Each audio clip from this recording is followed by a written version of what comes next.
اعوذ باللہ من الشیطان الرجیم بسم اللہ الرحمن الرحیم یا ایہا النبی انا ارسلناک شاہدا ومبشرا ونذیرا وداعیا الی اللہ باذنہ وسراجا منیرا صدق اللہ العظیم وصدق رسولہ النبی الکریم الامین ونحن علی ذلک لمن الشاہدین والشاکرین والحمد للہ رب العالمین ان اللہ وملائکتہ یصلون علی النبی یا ایہا الذین آمنوا صلوا علیہ وسلموا تسلیما الصلاۃ والسلام علیک یا سیدی یا رسول اللہ وعلی آلک واصحابک یا سیدی یا نبی اللہ الصلاۃ والسلام علیک یا سیدی یا رحمۃ للعالمین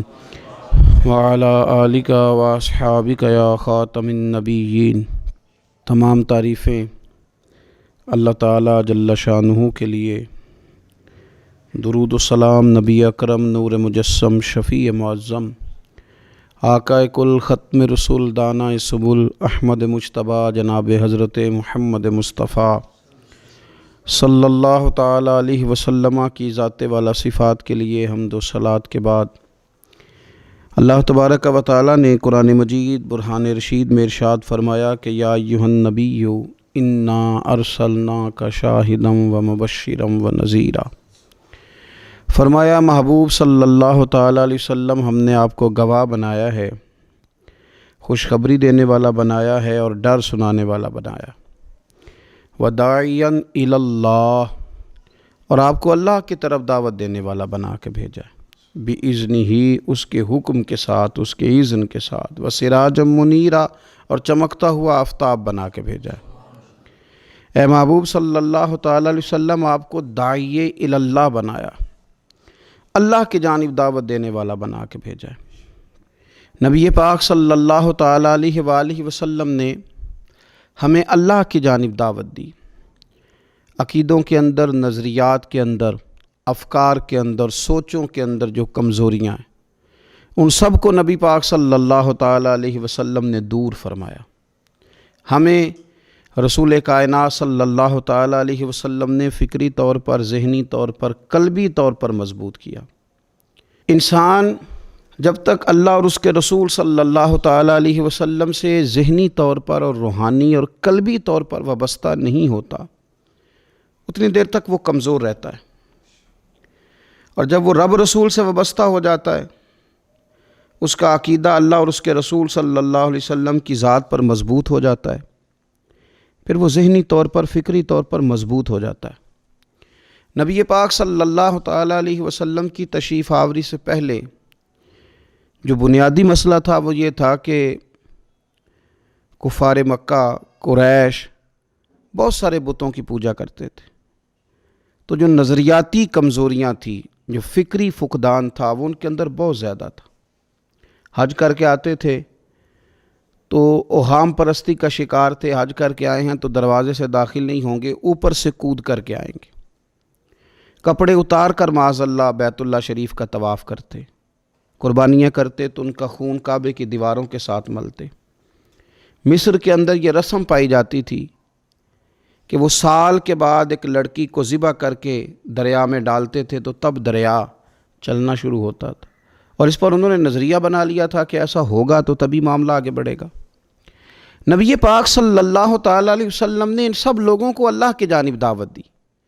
حضور علیہ السلام نے فرمایا، میں تمہارے سامنے جو تعلیمات لے کے آیا ہوں ان میں کوئی اوہام پرستی نہیں، اس میں توہمات کا کوئی تذکرہ نہیں، ایک مضبوط دین، اللہ تبارک و تعالیٰ کی ذات پر بھروسہ، اللہ تبارک و تعالیٰ کی رحمت سے امید، ان سب چیزوں کو رسول پاک صلی اللہ تعالیٰ علیہ وسلم نے لوگوں کے ذہنوں تک اتارا۔ جب تک انسان کا بھروسہ عام انسانوں سے وابستہ رہتا ہے، دنیا داروں سے وابستہ رہتا ہے، پیسوں سے وابستہ رہتا ہے، دنیاوی معاملات کے ساتھ وابستہ رہتا ہے، تو وہ کمزور ہوتا جاتا ہے دن بدن۔ اور رسول پاک صلی اللہ علیہ وسلم داعی الی اللہ ہیں، تو حضور نے ہمیں یہ سوچے دی ہیں کہ تم نہ اپنے آپ کو اللہ رسول سے وابستہ کرو، پھر یہ جو کمزوری ہے نا، کمزوری یہ تمہارے دل سے نکل جائے گی۔ ہم دیکھتے ہیں کہ آج بہت سارے لوگ ایسے ہیں جو مایوسی کی گفتگو کرتے ہیں۔ اگر غریب ہو گئے ہیں تو تب بھی ان کے جملوں میں معاذ اللہ مایوسی ہے، کہیں بیمار ہو گئے ہیں تو پھر بھی وہ گھبرائے سے ہیں، وہم کا شکار ہیں۔ اگر کسی جگہ کوئی آزمائش ان پر آ گئی ہے تو بھی مختلف توہمات کا وہ شکار ہو جاتے ہیں۔ اگر توجہ اللہ رسول کی جانب ہو اور وہ سوچیں جو رسول پاک صلی اللہ علیہ وسلم نے ہمیں دی ہیں، ان پر توجہ ہو، تو پھر انسان کسی وہم کا شکار نہیں ہوتا، پھر وہ مضبوط زندگی گزارتا ہے اور مضبوطی کے ساتھ آگے بڑھتا ہے، چونکہ اس کو سمجھ آ گئی ہے کہ میرا خالق اللہ ہے، رازق اللہ ہے، پیدا کرنے والا اللہ ہے، اور میرے تمام معاملات کا محافظ بھی میرا اللہ ہے۔ پھر وہ کمزور نہیں پڑتا، پھر وہ زیادہ امیدیں لوگوں سے وابستہ نہیں کرتا، دنیا داروں سے، سیٹھوں نوابوں سے زیادہ امیدیں نہیں وابستہ کرتا، پھر اس کی امیدیں اللہ سے اور اللہ والوں سے۔ پھر وہ اللہ رسول کی بارگاہ میں اپنے آپ کو پیش کر دیتا ہے۔ حدیث مبارکہ ترمذی شریف میں موجود ہے، راوی حضرت عبداللہ ابن مسعود رضی اللہ تعالیٰ عنہ ہیں۔ ذرا حضور صلی اللہ علیہ وسلم کے تربیت کرنے کا انداز دیکھیے گا۔ حضرت عبداللہ ابن مسعود رضی اللہ تعالیٰ عنہ روایت کرتے ہیں کہ نبی پاک صلی اللہ تعالیٰ علیہ وسلم نے فرمایا کہ اللہ تعالیٰ نے ہر جان کو پیدا فرمایا، ہر جان کو اللہ تعالیٰ نے پیدا کیا، تو 3 چیزیں رب کریم نے لکھ دیں اس کے لیے۔ ہر جان کو پیدا کیا تو اللہ نے لکھ دیا، کیا لکھا؟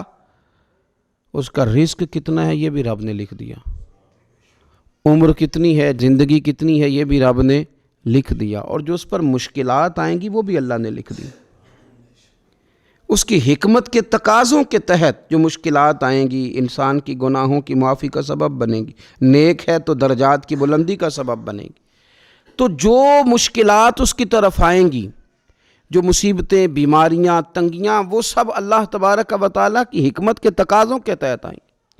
اب انسان یہاں گھبرایا رہے، مایوس ہو جائے۔ ایک بات اب ذرا یہاں صوفیاء کہتے ہیں، وہ بھی سمجھنے والی ہے۔ وہ کہتے ہیں کہ اصل بات یہ ہے کہ جس رب کی طرف سے تو کرم قبول کرتا ہے نا، اس کی طرف سے آزمائش بھی قبول کر۔ وہ کریم جو تیرے اوپر رحمت کے دروازے کھولتا ہے، کبھی اپنی حکمت کے تقاضوں کے تحت تجھے کسی مشکل میں ڈالے تو اسے بھی تھوڑا سا قبول کر۔ ایسا نہ ہو کہ میٹھا ہے تو فٹافٹ تو قریب کرے، اور اگر تھوڑا سا تجھے کوئی ترش رویے سے، ترش جگہ سے گزرنا پڑے تو پھر تو گھبرا جائے۔ تو اپنے مالک کے سپرد جب اپنے آپ کو کر دے گا، پھر تیری طبیعت سکون میں آ جائے گی، تیرا قلب ٹھنڈک میں آ جائے گا۔ محمود غزنوی رحمۃ اللہ علیہ مالٹا کھا رہے تھے، ایک ٹکڑا اس کا، ایک خاش اس کی اپنے ہاتھ سے نکال کر کے ایاز کو کھانے کے لیے دی، ایاز فٹافٹ کھا گیا۔ بعد میں ایک ٹکڑا محمود نے اپنے منہ میں ڈالا تو بڑا کڑوا محسوس ہوا مالٹا، تو اس نے اس کو تھوک دیا اور ایاز کی طرف دیکھ کے کہنے لگا بہت ترش تھا، بہت کڑوا تھا، کس طرح تم کھا گئے؟ اللہ اکبر۔ تو ایاز نے جو بات کی وہ ہمیں سمجھاتی ہے کہ بندے کا رشتہ کس طرح کا ہونا چاہیے۔ ایاز کہنے لگا آقا ساری زندگی تیرے ہاتھوں سے میٹھے کھائے، آج ایک کڑوا آیا تھا تو میں اگر اسے تھوک دیتا، یہ کو آئینے وفاداری تو نہ ہوا۔ انسان کو اللہ کی طرف سے نعمتیں آتی جائیں، رحمتیں آتی جائیں، تندرستیاں آتی جائیں، لیکن کسی جگہ ذرا کمزوری دیکھنی پڑے تو انسان اس جگہ ٹھہر جائے، اس جگہ وہ گھبرا جائے، وہم کا شکار ہو جائے، پتہ نہیں کیا ہو جائے گا، ان چکروں میں پڑ جائے، تو یہ بات درست نہیں ہے۔ اب یہ کہ ہم کیا کرتے ہیں، ہم نے اپنی ساری توجہات کا مرکز دنیا والوں کو بنا لیا ہے۔ دنیا والوں کو کیسے راضی کرنا ہے، ان کو کیسے سیٹ رکھنا ہے، لوگوں کے ساتھ اپنے تعلقات کو کس طرح کر کے مضبوط کرنا ہے، بس اسی میں ہمارے صبح و شام گزر جاتے ہیں۔ 3-4 جگہوں پہ دعوت مل گئی ایک دن میں، ایک جگہ ولیمے پہ جانا تھا وہاں خود چلے گئے، ایک جگہ اصال ثواب کی تقریب تھی تو وہاں بیٹے کو بھیجا، اور ایک جگہ اور کسی معاملے میں دعوت تھی تو وہاں فون کر کے معذرت کر لی۔ کسی طریقے سے لوگ راضی رہیں۔ پھر کیا ہوتا ہے، پھر انسان کو یوں محسوس ہوتا ہے کہ اسے فٹ بال بنا لیا گیا۔ آپ لوگوں کی توقعات پہ کتنا پورا اتریں گے؟ بس آپ اپنے ضمیر سے پوچھیں کہ ہم اللہ اور اس کے رسول صلی اللہ تعالیٰ علیہ وسلم کے ساتھ اخلاص رکھتے ہیں، ہمارا دل اس پر مطمئن ہے جو کام ہم کر رہے ہیں؟ جو سفر ہم نے شروع کیا ہوا ہے وہ رب کی رحمت کی طرف ٹھیک بڑھ رہا ہے؟ باقی یہ کہ لوگوں کو راضی کرنے کی کوشش میں رہنا اور لوگوں پر توجہ رکھنا اور لوگوں کے معاملات ہر وقت دیکھتے رہنا، یہ چیز انسان کو کمزور بھی کر دیتی ہے اور بعض اوقات اسے لوگوں کے سامنے رسوا بھی کر دیتی۔ حضرت سیدنا عبداللہ ابن عباس رضی اللہ تعالیٰ عنہ موجود تھے تو رسول پاک صلی اللہ تعالیٰ علیہ وسلم نے انہیں نصیحت فرمائی۔ اپنے چچا کے بیٹے حضرت عبداللہ ابن عباس کو حضور نے نصیحت فرمائی، فرمایا یقین رکھو اے عبداللہ ابن عباس، یقین رکھو کہ اگر ساری دنیا متفق ہو جائے تمہیں نفع پہنچانے میں تو تمہیں نفع پہنچا نہیں سکتی مگر وہ جو تمہارے لیے تمہارے رب نے لکھ دیا ہے۔ لوگ تمہیں نفع پہنچانا چاہیں تو پہنچا سکتے نہیں، اور فرمایا اگر ساری امت متفق ہو جائے کچھ نقصان پہنچانے میں تو نقصان پہنچا نہیں سکتے مگر یہ کہ جو اللہ نے تمہارے لیے لکھ دیا ہے۔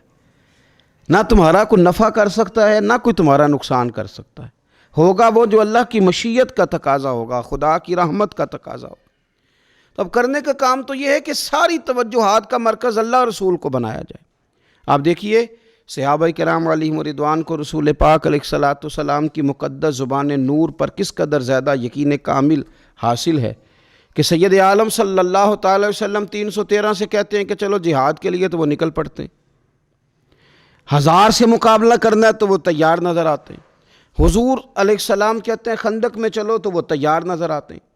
حضور صلی اللہ تعالی علیہ وسلم جو وعدہ ان کے ساتھ کرتے ہیں تو وہ منوعاً اس وعدے پر توجہ کرتے ہیں۔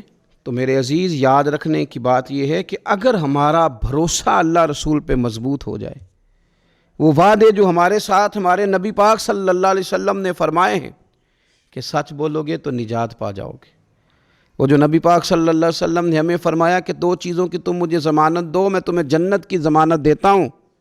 یا رسول اللہ کون سی؟ فرمایا کہ 2 جبڑوں کے درمیان جو تمہاری زبان ہے اس کی مجھے ضمانت دے دو، اور ایک تمہاری 2 ٹانگوں کے بیچ جو شرمگاہ ہے تو مجھے اس کی ضمانت دے دو، میں تمہیں جنت کی ضمانت دے دیتا ہوں۔ تو وہ ساری چیزیں جو رسول کریم صلی اللہ تعالیٰ علیہ وسلم نے ہمارے لیے رکھی ہیں، ہمیں ان چیزوں پر توجہ کرنی، ہمیں غور کرنا ہے کہ یہ وعدے جو اللہ رسول نے ہمارے ساتھ کیے ہیں یہ سب سے زیادہ مضبوط ہیں۔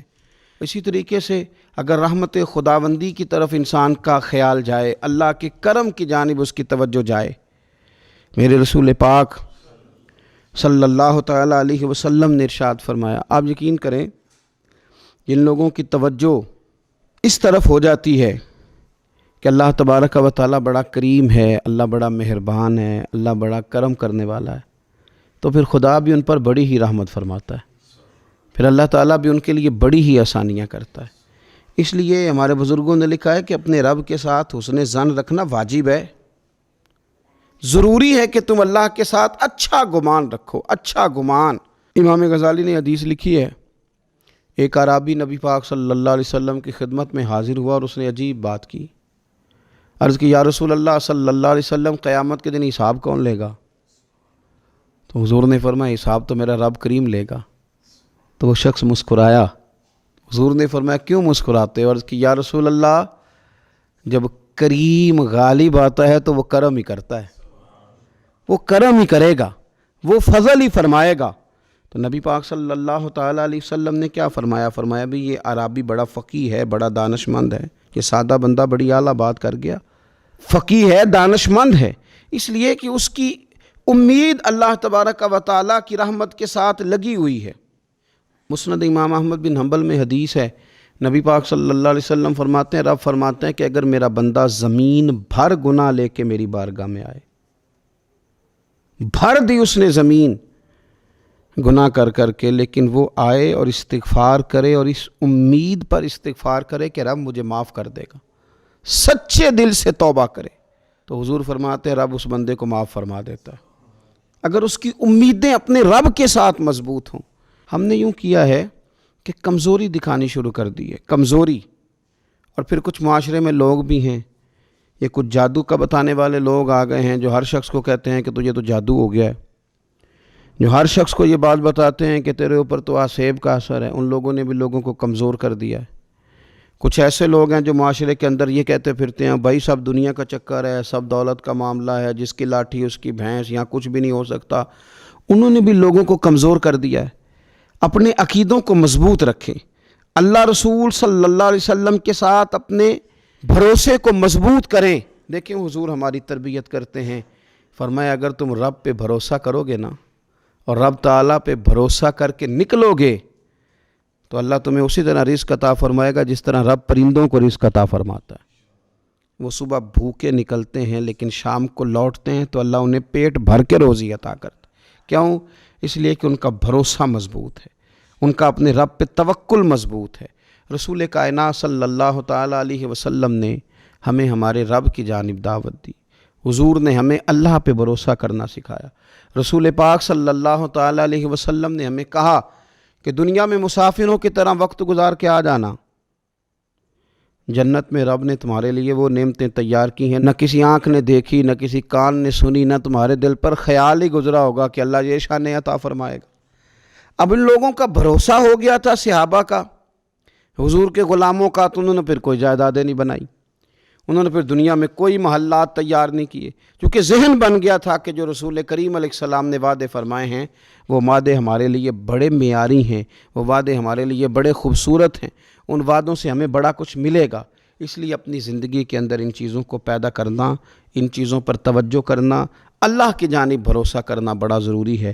دعا ہے مالک کریم ہمیں رسول کریم صلی اللہ تعالیٰ علیہ وسلم کی بتائی ہوئی باتوں پر عمل کی توفیق دے، اور اللہ تعالیٰ ہماری آنے والی نسلوں کی امیدوں کو اپنی بارگاہ پر مضبوط کرے، یقین کامل کی دولت عطا کرے، توکل کی نعمت عطا فرمائے۔